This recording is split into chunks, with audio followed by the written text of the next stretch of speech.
नमस्कार बच्चों, स्वागत है आपका फिर से हमारे YouTube चैनल पर। आज हम देखेंगे वार्षिक परीक्षा सत्र 2024-25 विषय गणित कक्षा 7वीं का पेपर।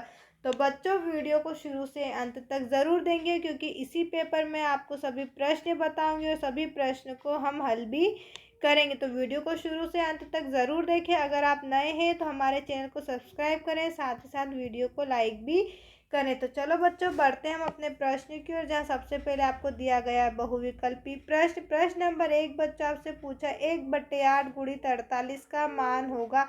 तो आपका उत्तर होगा बच्चों ऑप्शन सी 6। क्या मान होगा इसका? 6 मान होगा। प्रश्न नंबर 2 आपको दिया है समीकरण 5x बराबर 10 का हल है। तो आपका उत्तर हो जाएगा बच्चों 2, ऑप्शन नंबर सी। प्रश्न नंबर 3 बच्चों आपसे पूछा है दो संपूरक कोणों के मापों का योग है। तो दो संपूरक कोणों के मापों का योग कितना होता है? 180 अंश होता है। प्रश्न नंबर 4 आपसे पूछा है परिमेय संख्या p बटे q में q का मान नहीं हो सकता। q का मान क्या नहीं हो सकता बच्चों? शून्य। q का मान शून्य नहीं हो सकता। अगला प्रश्न, प्रश्न नंबर 5 बच्चों आपसे पूछा है एक घनाभ में फलकों की संख्या होती है। तो एक घनाभ में फलकों की संख्या 6 होती है। नेक्स्ट प्रश्न की ओर बढ़ते हैं। उससे पहले बच्चों, यदि अभी तक आपने हमारे चैनल को सब्सक्राइब नहीं किया है तो सबसे पहले चैनल को सब्सक्राइब करें, साथ ही साथ वीडियो को लाइक भी करें ताकि आने वाली हर एक वीडियो आप तक पहुंचती रहे। बढ़ते हैं अपने अगले प्रश्न की ओर, जहाँ प्रश्न नंबर 6 बच्चों आपको दिया है 128.9 बटे 1000 का भागफल है। तो आपका उत्तर हो जाएगा बच्चों, आपका उत्तर होगा 0.1289। प्रश्न नंबर 7 बच्चों आपसे पूछा है आंकड़ों 36, 24 और 46 का माध्यक है। तो आपका माध्यक कितना हो जाएगा बच्चों? 36 है। प्रश्न नंबर 8 आपसे पूछा है त्रिभुज की दो भुजाओं का योग तीसरी भुजा से होता है। तो क्या होता है बच्चों? अधिक। तीसरी भुजा से अधिक होता है। प्रश्न नंबर 9 बच्चों आपसे पूछा एक वर्ग की घूर्णन सममिति का क्रम है। तो क्या है बच्चों? 4। क्या क्रम है? 4 है। प्रश्न नंबर 10 बच्चों आपसे पूछा हैगा संख्या 106 में आधार संख्या का विचलन कितना हो जाएगा? 6 होगा। इसके बाद हम आते हैं बच्चों अति लघु उत्तरीय प्रश्न के ऊपर, जहां आपसे 2 नंबर में पूछे गए। प्रश्न नंबर 11 बच्चों आपसे पूछा है एक ऋणात्मक पूर्णांक और एक धनात्मक पूर्णांक लिखिए जिनका अंतर -3 हो। तो हमारा उत्तर क्या हो जाएगा बच्चों? -1 + 2। उसके बाद हम आते हैं अपने अगले प्रश्न की ओर, जहाँ आपसे प्रश्न नंबर 12 पूछा 2.5 × 0.3 का मान क्या होगा जब हम इन दोनों का मल्टीप्लाई करेंगे, गुणा करेंगे। तो हमारा उत्तर हो जाएगा 0.75। उसके बाद हम आते हैं प्रश्न नंबर 13, जहाँ आपसे पूछा कोण ABC और कोण DEF की भुजाएं समांतर है तथा कोण ABC बराबर 70 डिग्री, तब कोण DGC का मान क्या होगा। तो बच्चों हमें दिया है कि ABC और कोण DEF की भुजाएं समान है। भुजाएं समान है और वो एक दूसरे को प्रतिच्छेद करती, तो हमारे कोण भी कैसे हो जाएंगे? समान हो जाएंगे। यानी कि DGC का कोण भी कितना होगा बच्चों? 70 डिग्री होगा। इसके बाद हम आते हैं प्रश्न नंबर 14, जहां आपसे बच्चों पूछा ऐसे चतुर्भुज का नाम बताएं जिसमें रैखिक सममिति और गुणन सममिति दोनों हो। तो आपका उत्तर बच्चों क्या हो जाएगा? वर्ग। क्या है? वर्ग है। उसके बाद हम आते हैं प्रश्न नंबर 15 में दिया ऐसी आकृति के नाम लिखे जिनमें दो सममिति रेखाएं होती हैं। तो ऐसी आकृति कौन सी हो जाएगी बच्चों? आपकी आकृति हो जाएगी आयत और समचतुर्भुज। आयत और समचतुर्भुज। समचतुर्भुज। बढ़ते हैं हम अपने अगले प्रश्न की ओर। आपको इसी प्रकार से सभी प्रश्न दिए गए हैं बच्चों, आप देख सकते हैं।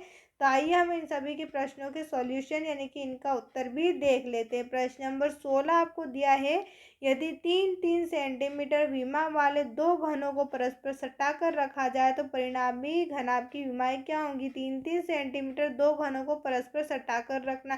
तो हमने ये दो परस्पर ले लिए घनाभ बच्चों, आप देख रहे हैं स्क्रीन पर हमने दोनों को सटाकर रखा हुआ हैगा, जिनकी विमाएं क्या है? 3-3 सेंटीमीटर की है। तो विमामी परिणामी घनाभ क्या हो जाएगा? लंबाई गुणित चौड़ाई गुणित ऊंचाई। लंबाई हमारी कितनी हो जाएगी? 6 हो जाएगी बच्चों, क्योंकि हमने दोनों को कैसे रखा है? सटाकर पास पास में रखा है। 3 सेंटीमीटर इसकी, 3 सेंटीमीटर इसकी, तो कितनी हो जाएगी? 6 सेंटीमीटर।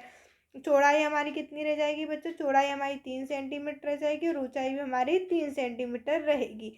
उसके बाद हम आते हैं लघुत्तरी प्रश्न पर, जहाँ प्रश्न नंबर 17वां बच्चों आपसे पूछा गया है, गर्मियों के दौरान एक कमरे के भीतर का तापमान 33 डिग्री सेल्सियस होता है। यदि एयर कंडीशनर एक कमरे को 5 डिग्री सेल्सियस मिनट तक ठंडा करता है तो एयर कंडीशनर चालू करने के 5 मिनट बाद कमरे का तापमान क्या होगा। तो कमरे के भीतर का तापमान कितना बच्चों, 37 डिग्री सेल्सियस। प्रति मिनट कम होता है, कितना होता है, 5 डिग्री सेल्सियस। तो 5 मिनट बाद कमरे का तापमान कितना हो जाएगा हमारा, 12 डिग्री सेल्सियस। अतः 5 मिनट बाद कमरे का तापमान 12 डिग्री सेल्सियस होगा। बढ़ते हैं अगले प्रश्न की ओर, जहाँ आपको पूछा गया है प्रश्न नंबर 18, आंकड़ों का माध्य ज्ञात कीजिए। हमें ये आंकड़े दिए गए, इनका हमें माध्य ज्ञात करना। तो पहले हम आंकड़ों को क्रमबद्ध लिख लेते हैं। आप देख सकते हैं हमने आंकड़ों को क्रमबद्ध लिख लिया। माध्यक का सूत्र क्या होता है बच्चों, n+1/2। वह पद n क्या हो जाएगा, जितनी भी हमें संख्या दी है हम उन्हें काउंट कर लेंगे। टोटल हमारे पास कितनी है, 11 है। ये आप चाहें तो इन्हें काउंट कर सकते हैं। काउंट करने पे हमें कितनी मिल रही है, 11। 11 में हम एक जोड़ेंगे, कितना हो जाएगा, 12। 12 में हम 2 का भाग देंगे तो क्या मिल जाएगा, हमें 6 मिल जाएगा। और छठे नंबर पे हमें क्या मिल रहा है बच्चों, 15वां। तो छठवां पद कौन सा है, 15। अतः माध्यक क्या हो जाएगा हमारा, 15 है। इसी प्रकार प्रश्न नंबर 19वां हमें दिया है बच्चों, -4/3y बराबर 3/4 को हल कीजिए।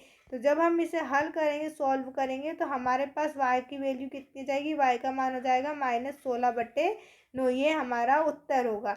इसी प्रकार प्रश्न नंबर 20 बच्चों आपको दिया है, किसी त्रिभुज के तीनों कोण 3:2:1 का अनुपात है। त्रिभुज के तीनों कोण ज्ञात कीजिए। बच्चों त्रिभुज के तीनों कोणों का योग कितना होता है, 180 डिग्री होता है। 3 हमें दिए, 3 2 1, तो हमने लिख दिया 3x 2x 1x बराबर 180। जब हम इन्हें जोड़ेंगे तो कितना हो जाएगा, 6x का हम भाग देंगे 180 में तो कितना मिल जाएगा हमें, 30 डिग्री। अब इस 30 का मान, हम x का मान इन तीनों में रखेंगे तो हमारे पास तीनों कोण कितने हो जाएंगे, 90 डिग्री, 60 डिग्री और 30 डिग्री है।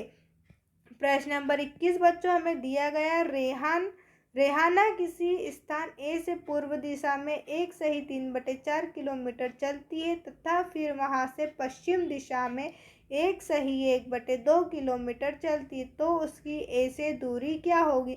रेहाना पूर्व दिशा में कितना चली, एक सही 3/4। पश्चिम दिशा में कितना चली बच्चों, एक सही 1/2।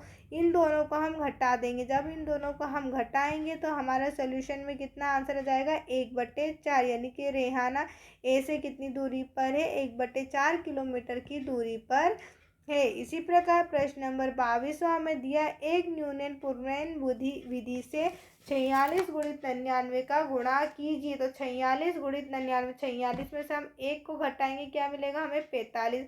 उसी 45 को हम क्या करेंगे, 99 में से घटा देंगे तो हमें क्या मिल जाएगा बच्चों, 54 मिल जाएगा। 35 और 54 को हम साथ में लिख देंगे, हमारा हो जाएगा आंसर। इसके बाद हम आते हैं दीर्घोत्तरी प्रश्न पर, जहाँ आपसे 5 नंबर में प्रश्न पूछे गए हैं। प्रश्न 23वां बच्चों आपसे पूछा है, जूही एक वॉशिंग मशीन 13,500 में बेचने पर 20% की हानि उठाती है, उसने वह मशीन कितने रुपए में खरीदी थी। तो विक्रय मूल्य बच्चों क्या हो जाएगा, बेचना, यानी कि उसने वॉशिंग मशीन कितने में बेची, 13,500। तो ये हमारा क्या हो गया, विक्रय मूल्य। हानि हमें कितनी दी है बच्चों, 20%। 20% हमने हानि लिख ली। क्रय मूल्य का सूत्र होता है 100 गुणित विक्रय मूल्य बटे 100 माइनस हानि प्रतिशत। तो 100 हमने लिख लिया बच्चों, विक्रय मूल्य हमें दिया था 13,500, वो हमने लिख दिया। हानि हमें 20% दी, हमने हानि लिख दी। और जब हम इसे पूरा सॉल्व करेंगे, 100 में से 20 घटाएंगे हमें 80 मिलेगा। और जब हम इसे पूरा सॉल्व करेंगे तो हमारा उत्तर हो जाएगा 16,875 रुपये। यानी कि उसे कितने की, उसने मशीन कितने में खरीदी थी बच्चों, 16,875 रुपये में मशीन खरीदी। इसी प्रकार प्रश्न नंबर 24 बच्चों आपको दिया गया है, त्रिभुज एबीसी समद्विबाहु त्रिभुज है, जिसमें AB बराबर AC बराबर 7.5 सेंटीमीटर, BC बराबर 9 सेंटीमीटर, A से BC तक की ऊंचाई AD 6 सेंटीमीटर। त्रिभुज ABC का क्षेत्रफल ज्ञात कीजिए एवं C से AB तक की ऊंचाई अर्थात CE ज्ञात कीजिए। हमें ये CE ज्ञात करना है बच्चों, एक और एक त्रिभुज का क्षेत्रफल ज्ञात करना है। 2 हमें मान इसमें निकालने हैं। तो आइए हम देख लेते हैं, त्रिभुज का क्षेत्रफल बराबर क्या होता है, 1/2 आधार गुणित ऊंचाई। आधार हमारे पास क्या है बच्चों, BC। ये रहा हमारा आधार, हमने BC लिख दिया। ऊंचाई हमारे पास क्या है, AD। आप देख रहे हैं चित्र में BC हमें कितने दिया है 9 सेंटीमीटर, हमने 9 लिख दिया। उसके बाद AD हमें जो दी ऊंचाई कितनी दी 6 सेंटीमीटर, वो हमने इसमें लिख दी। जब हमने इसको सॉल्व करा तो हमारे पास त्रिभुज का क्षेत्रफल कितना आ गया 27 सेंटीमीटर स्क्वायर। उसके बाद हम बढ़ते हैं CE, जहाँ हमें बोला है कि अर्थात CE भी ज्ञात कीजिए। अब हमें कौन सा मान निकालना है, अब हमें निकालना है CE, ये वाला मान अब हमें निकालना है। तो हम लगा देंगे त्रिभुज का क्षेत्रफल बराबर 1/2 गुणित ऊंचाई गुणित आधार। तो आपका 27 हमने क्षेत्रफल निकाला था वो लिख दिया। उसके बाद हमें 7.5 AB का मान हमें दिया ही हुआ है, यहाँ पर आप देख सकते हैं AB बराबर AC हमें 7.5 दिया हुआ है। इसे हम सॉल्व करेंगे तो CE की वैल्यू हमारी कितनी हो जाएगी बच्चों 7.2 सेंटीमीटर। तो हमारा CE का मान कितना हो जाएगा 7.2 सेंटीमीटर। अगला प्रश्न, प्रश्न नंबर 25 बच्चों आपको दिया, यदि n बराबर -2 है तो निम्नलिखित व्यंजकों के मान ज्ञात कीजिए।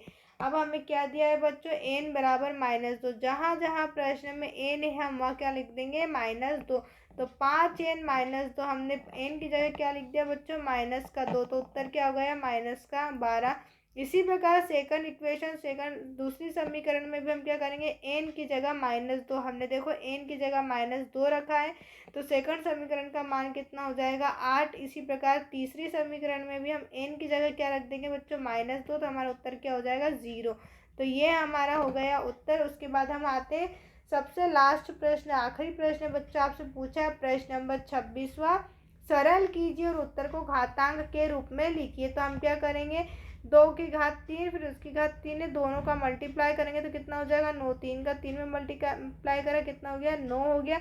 अब आधार घातांक समान है, घातांक समान होने पर हम क्या कर देंगे आधार का गुणा कर देंगे। घात समान इसलिए हम आधार का गुणा करेंगे, तो आधार आधार का हम गुणा करेंगे कितना हो जाएगा 30 और घात क्या हो जाएगी हमारी 9। यही हमारा घातांक रूप है। वीडियो को देखने के लिए आपका बहुत बहुत धन्यवाद बच्चों। अगर आप नए हो, आपने चैनल को अभी तक सब्सक्राइब नहीं किया है तो सबसे पहले चैनल को सब्सक्राइब करें, साथ साथ वीडियो को लाइक भी करें और अपने सभी दोस्तों के साथ शेयर ज़रूर करें, ताकि आने वाली हर एक वीडियो नेक्स्ट वीडियो आप तक पहुंचती रहे। देखने के लिए आपका बहुत बहुत धन्यवाद।